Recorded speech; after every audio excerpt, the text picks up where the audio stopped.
Welcome to the Bari Chronicles. I'm Tash. And I'm Damo. Let's chat. So Damo, what are we going to be talking about today? I've started a series on Instagram where we're discussing things that we wish our doctors had told us. And today, I thought we could discuss body image, because the way we see ourselves doesn't necessarily always change with how much weight we lose. I absolutely agree, and we're so excited to be able to have this conversation with you about body image. It doesn't always heal with weight loss surgery. Okay, Damo, let's jump in.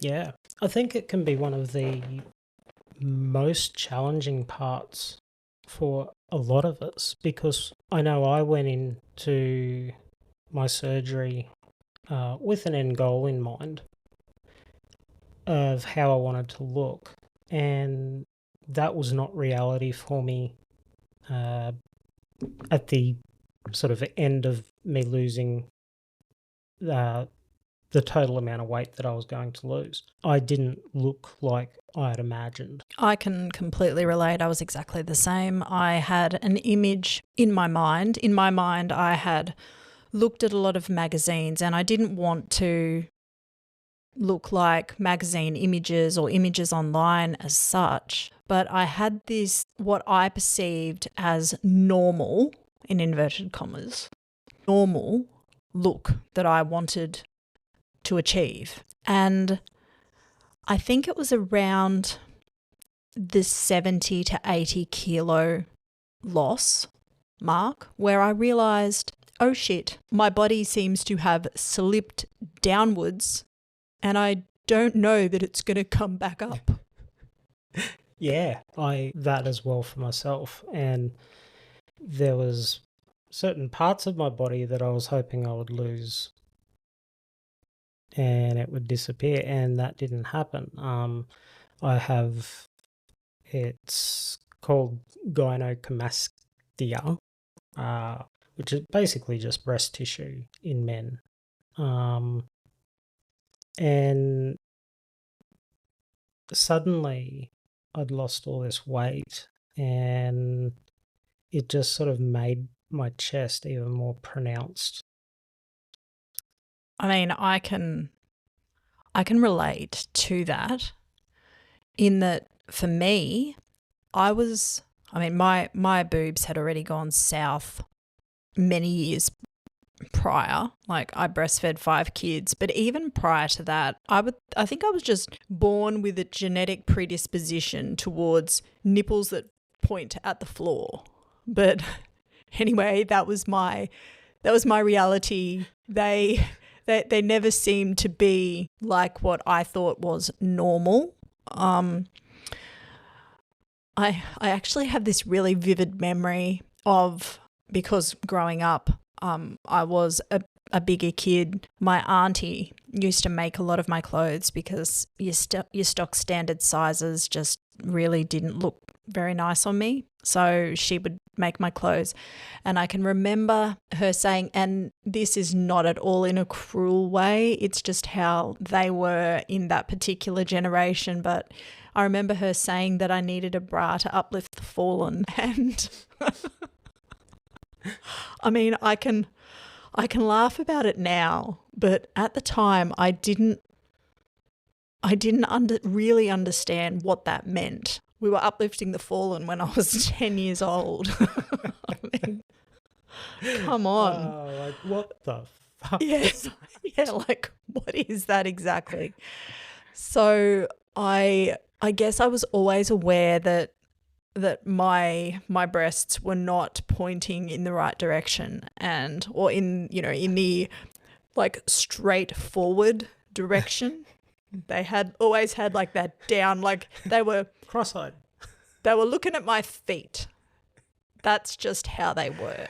And I remember, like I said, when I'd started losing the weight, I got to a point where I was working out, I was in the gym, I'm walking and running daily, really like exercising, doing all that I can to minimize the skin, which didn't work, by the way. Not in my case anyway. It definitely toned the muscle underneath, but the skin was like just wild, like wild, I tell you.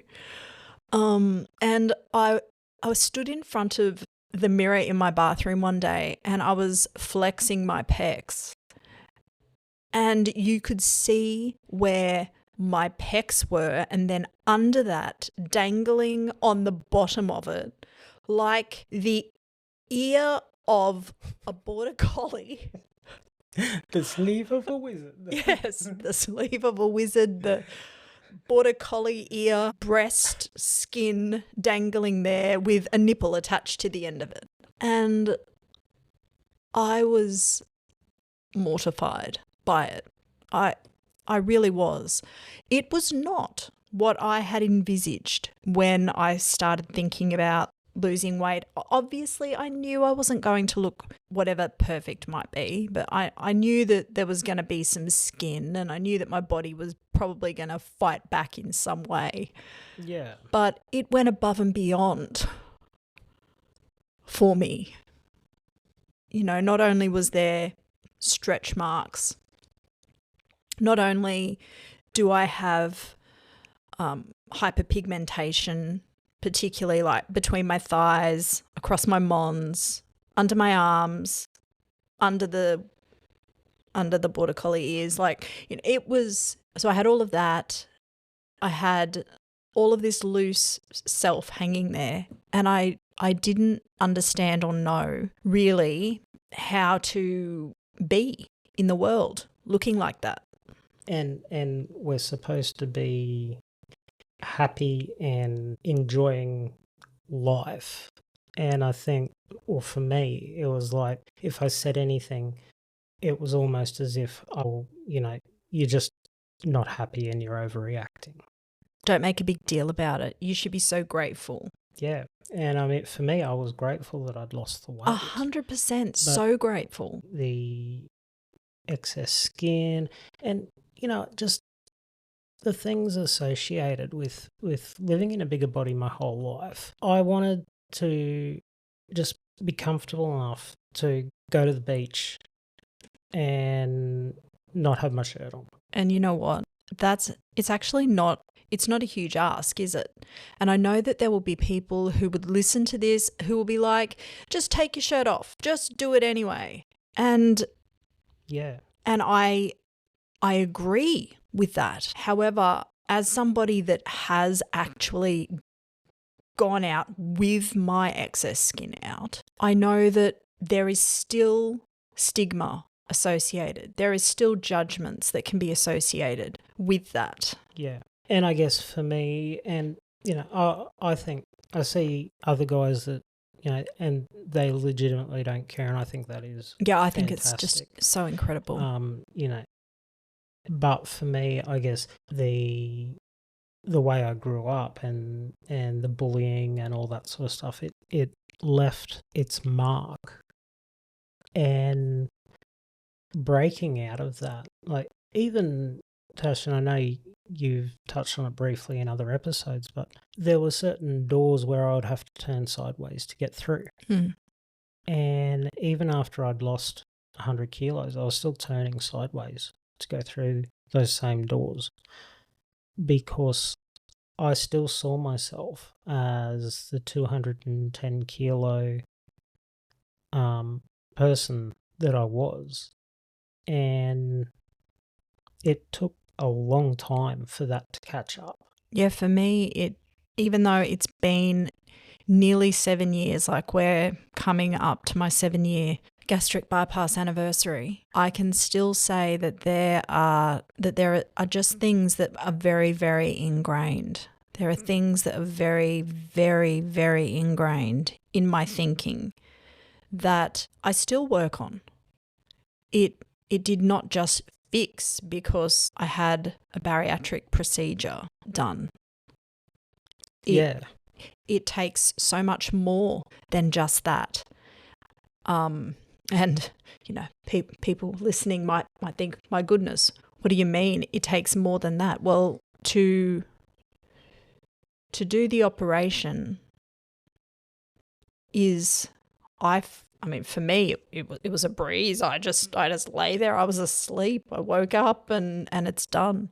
But the transformation that happens not just in the body but in the mind over time, I think is a far, far more intense journey than the weight loss itself. And that might just seem completely and totally impossible. But for me, it's been so, so true. Yeah, and I think there are a lot of people that realise that they still feel the same on the inside as what they did pre-surgery.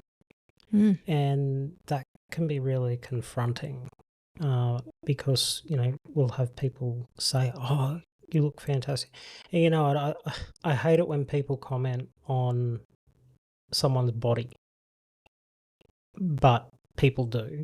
And that's a reality of it. And they'll give what they consider a compliment, but even those compliments can cause damage when you're not feeling that way. And I think that is an important thing for people to understand, that we don't know what someone else is dealing with in their life. And we might wonder, oh, well, they didn't react to that very well. That's because we don't know what is going on for that person behind those closed doors. Yeah, that's exactly right. And I know for me, it wasn't just about the body image that I had because I was doing my life in a bigger body. It was the body image that I had when things happened to me in my childhood, that I can look back on my life now and I can see that there were signpost moments. I can see that there were moments when my opinions about myself changed. And those things, unless we actively, well, this has been true for me anyway, unless I actively worked on them, those, like the things from those times, would be the loudest voice in my head. Yeah. Even though I was a size Australian 4 to 6, I could still look at myself and just loathe what I saw, because what I saw and what I felt was broken. Yeah, so true.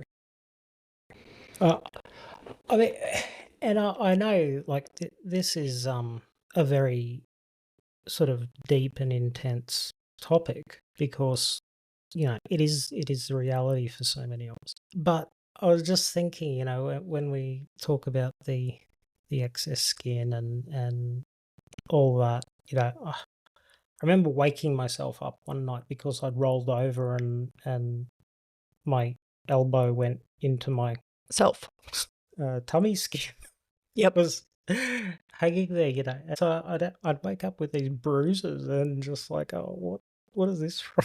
And it was because skin would get caught in places, and I mean, I still be like, as you would know, if you've been listening to the Bari Chronicles for any length of time, thank you so much too, by the way, for your support. It's absolutely incredible and we really do appreciate it.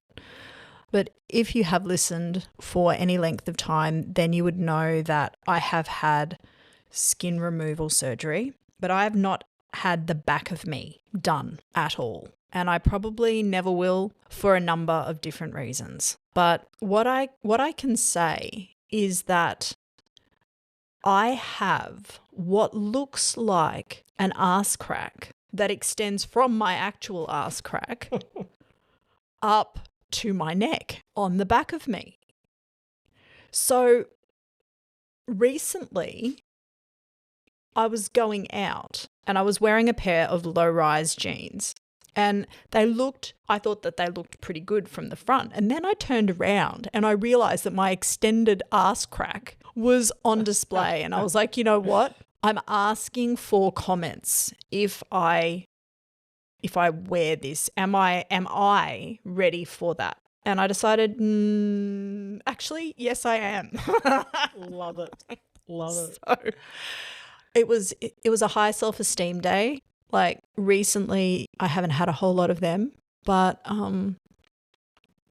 that particular day, I decided, you know what? I have maintained 100-kilo weight loss. If people don't like my extended ass crack, then they can just avert their gaze. Yeah, that's right. Stuff them. Yeah.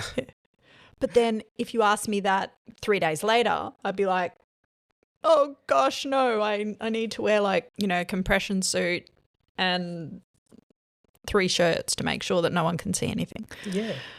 But this is the thing. It's our body. So if one day we're having I've got all the self-confidence in the world, I'm going to do what I want, fantastic. If tomorrow is different, that's okay too. Yeah, it's fantastic. And we're allowed to walk that out. Like, we're allowed to walk out a journey that is recovery. And that's what recovery is. It's not just suddenly you wake up one day and everything has changed. I mean, well, yes, like if you have bariatric surgery, then yes, you do wake up one day and your stomach has changed, but you're still you. Yeah. And the unpicking of the past and the building of the future and learning self-compassion, learning self-care, learning how to navigate life after the surgery is a skill in and of itself. Yeah, 100%. I know for me, I'm coming up to 11 years post-sleeve, and I still don't like going clothes shopping for myself, even though I know I can buy off the rack in most shops. And I was just over the moon yesterday. I went and got my hair cut, and I said to Kim that I needed to look for a new jacket. And I went into one of our local surf shops, and I found a jacket that I loved on the rack, and it fit, and there were even still bigger sizes there. Yeah, I still struggle with that. I still go for the biggest size on the rack. I always start at the back of the rack in the shops.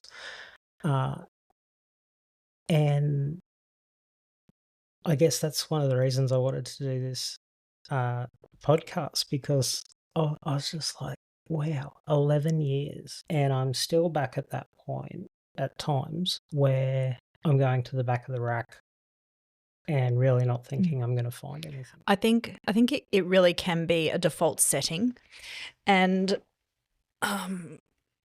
working on that it's just ongoing effort. And this is one of the reasons why, and this is like a pet peeve of mine and something that I really hate, is when we gatekeep or feel like we need to be the troll under the bridge that dictates whether somebody else is deemed of the appropriate whatever to access bariatric surgery. Yes. I mean, obviously, there does need to be guidelines. I understand that. But there's been a lot of stigma around all of that in the past. And you know what? I wish that I had had the success that I've experienced in being able to maintain my weight loss after gastric bypass. I wish that I had experienced that 15 years earlier. Yeah. I really do. I wish that I had not lived those extra years feeling as I did and being treated as I was treated. Yeah. Because then it does take longer and it's harder to unpack all of that. Yeah. And I get really upset, and we were talking about this earlier this week. There was a news article, and these people were being so horrible. It was about bariatric surgery, and the comments were just so horrible and disgusting. I ended up actually commenting on it because, if I see something now, I'm not going to just let it slide and ignore it, because we don't know how us sticking up for someone else might improve their day. Because sometimes people just can't do that for themselves. And yeah, Tash, I it really irks me when people sort of gatekeep, or, you get the comments, oh, that's not very flattering on her. Or, oh, she's not really big enough to have had that surgery. I got that a lot. It's like, bitch, really? I mean, how big do you want me to be? Like, it's my choice. Yeah. It was my choice. It was between me and my medical team. And the damage that was done to me by not accessing the surgery sooner, mentally, Yeah. I'm talking about, Yeah. is something that I probably will regret always, because it's had a knock-on effect in so many areas. Yeah. I mean, we wouldn't say to someone, oh, your leg's not really broken enough to get it plastered. Yeah.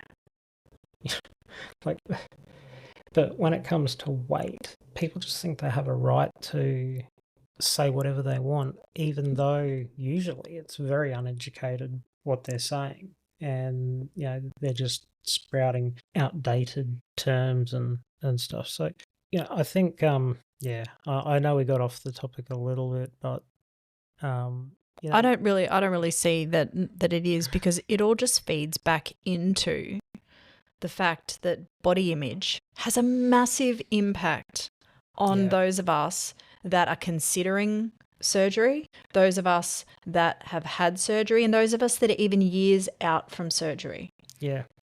Yeah. And all of the things that we've talked about today all feed back into that. So if you're considering having surgery, the thing that I wish I had done is I wish that I had had a lot more help psychologically sooner. So if you can book in, get assistance in that particular area, I think that it's so important. And if it's a budgetary issue, which, let's be real, like, the economy is crap at the moment and so many people are struggling, but there is someone.health. And there's actually a few that are popping up now that I've noticed. So we're going to put links to them in the description. Yeah, in the podcast. I mean, obviously, we know that there are some, fantastic and highly skilled bariatric psychologists. Sometimes we just can't afford that, though. Let's be real. Yeah, definitely. So we will put in some links for you if you're in need of those kinds of services, but it's just a little bit out of reach right now. Yeah.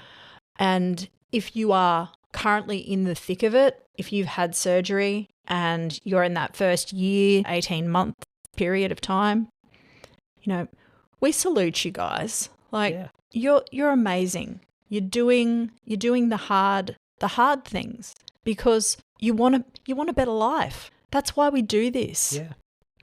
And sometimes it can be a slap in the face when we think, oh crap, I thought that this was actually not going to be like this. Yeah, exactly. But there is hope, and it can get better. Yeah.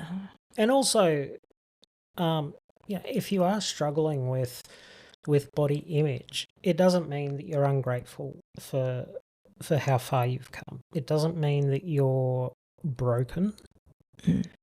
It just means that you're human. And, we all have our struggles and our battles. I know Tash and I would love it if this podcast has resonated with you. Let us know your story. We'd love to hear it. Yeah, we'd love to hear it. If you'd like us to share it, if you'd like us to even read it out on an upcoming episode, we would love to be able to do that, because the lived experience voice is so important and it really shouldn't be silenced. Yeah. Thank you so much for joining us on the Bari Chronicles.